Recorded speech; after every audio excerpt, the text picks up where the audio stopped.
Hey guys, this is for Integrated Math 2B, lesson 3 of 3 for your Desmos. Go ahead and answer on our first slide, check in how you're feeling. Go ahead and select what your mood is. I'd say there's no the peaceful. That's me. All right, peaceful. All right, slide 2, warm up. Billy has a bag of M&Ms. In the bag, there are 7 red, 8 blue, 4 green, 3 orange, I forgot the N, orange, 4 brown, and 6 yellow M&Ms. Whew. If you were to reach into his bag and pull one M&M out, what is the probability that it will be a yellow one? So just going to help us get this set up. We are trying to find the probability of a yellow M&M being chosen. And again, there's a lot of information here. This is going to really bother me that it doesn't say orange. I'm going to fix that. Orange, 3 oranges, 4 brown, and 6 yellow. All right, probability of yellow. Go ahead and try that. I encourage you to pause this video, pause this recording, try this on your own, and then we'll go over the answer in just a moment.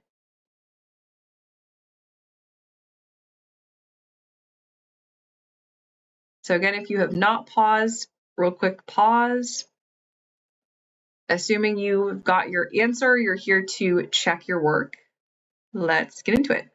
So what we've been talking about with probability, finding the probability of an event, is writing out this fraction where we're looking at the number of favorable outcomes divided by the total number of outcomes. It's like our sample space. So this is how we're going to set this up for probability. The total number of outcomes, we can figure that out. There are, let's see here, 7 red M&Ms. There are 8 blue.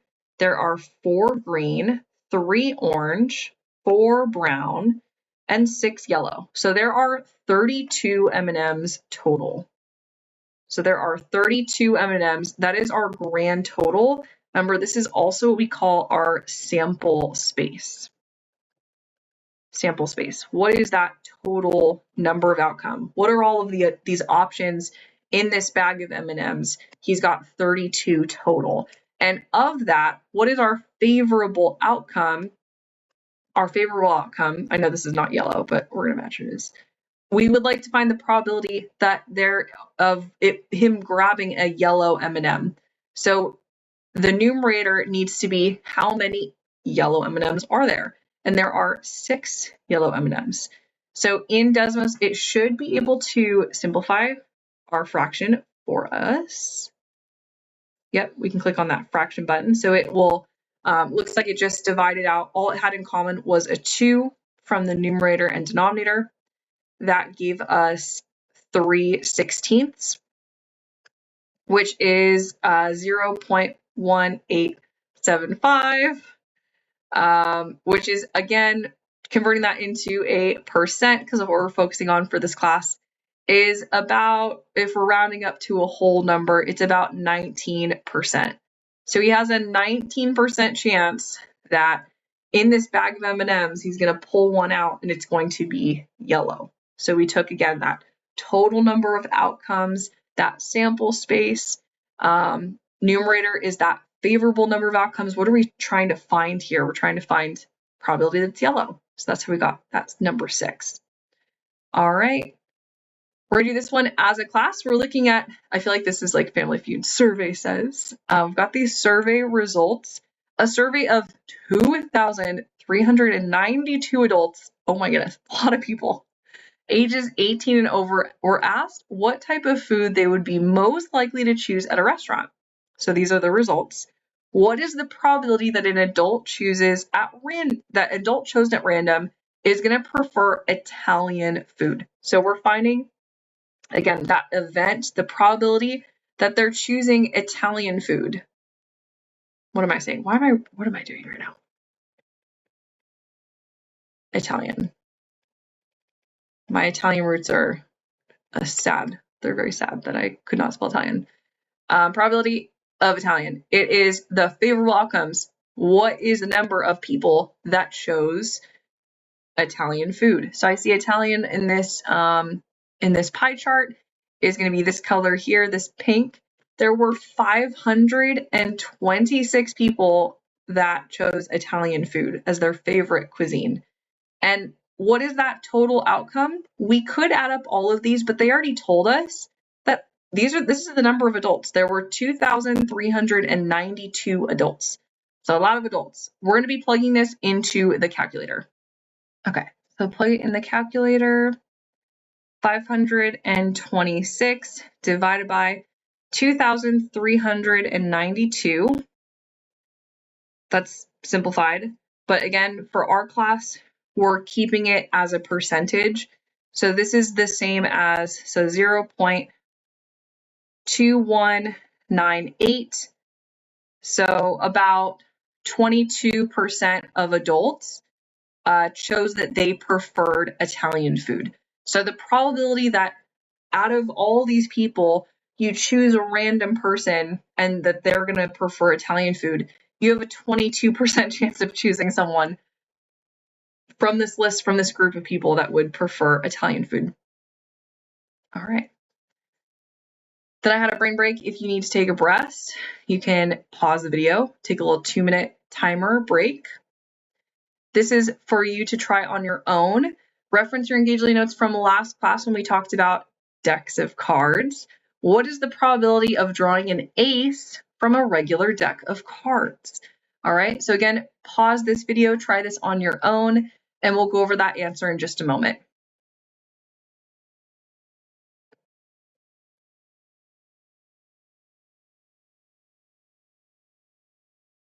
All right, assuming you have paused, you've got your work.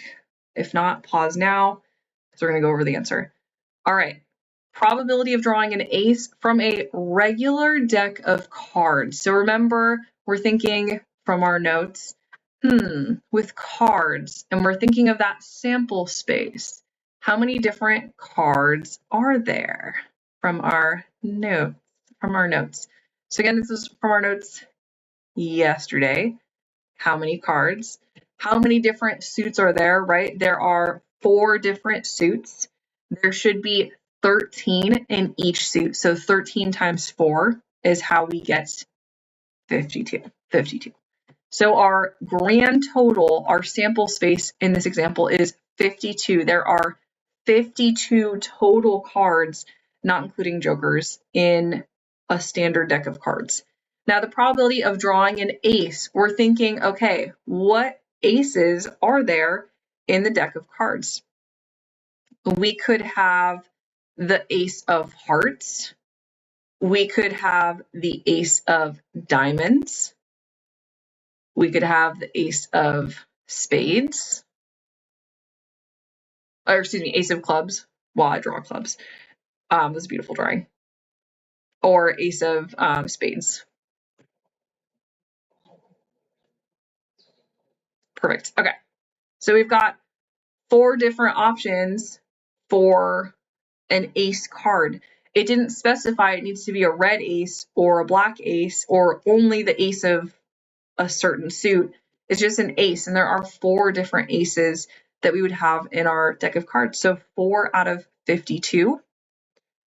4 divided by 52 is going to be 0.076. So move that decimal place over 2. We'll say rounding, it's about 8% chance. It's a very small chance. And you'll have an 8% chance of drawing a card from a deck that it's going to be an ace of either suit. Even less odds, right, if it's you're wanting a particular ace from a certain suit. But 8%, that would be our, right, again, our scale is from 0% to 100%. 8%, it's very unlikely that that would happen, right, because it's a smaller percentage. Versus if we were finding maybe the probability of drawing a red card, that would be 50%, right, because half the deck is red. Or, I don't know, whatever we're finding. Or probability of everything except the spades, then it would be a 75% chance, right? That's very likely. But if we're just looking at a particular 1 card or 4, as our options, it's very more unlikely that that event would occur. All right, here I was let you guys know to open your quiz and submit, because again, your quiz is due today. This is your day when it's due for 3.1. Go ahead and start that. If you need help, again, please message me if you have any questions. And slide 7 is you're letting me know at the point of this video, we have talked about all of these things to calculating probability with dice, cards, and spinners. So you could drag, let me know how confident you're feeling with dice. Maybe with cards you're feeling more confident, or with spinners, it's however you're feeling, you can adjust those things. Over here I do have a text option, but because this is a recording, I won't be checking your messages in Desmos. So again, if you do have a question, please let me know in Canvas inbox. All right, and that's all. Bye guys, take care.